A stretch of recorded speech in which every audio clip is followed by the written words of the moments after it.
Hello again, everyone. Truck CB Sales here with a tune-up report from my friend Joe in New Jersey on the Stryker SR-955.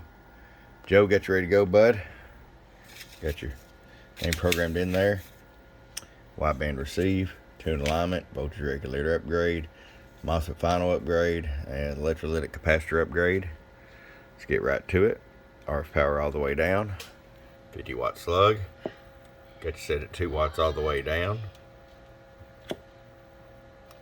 Looking right, just a hair under 20 all the way up. And I'll show you average power swing. Hello, hello, hello, hello. 50 watts in the corner. Let's put this on average at 250. Hello, 1 2 1 2 1 2. Hello, 70 bird. The ERF 2030 pluses are doing their thing. Hello, about 123 peak. All right, Mustangs, ready to come to you. I hope you enjoy it. From your friend Truck at www.truckscbsales.com. Bum bum.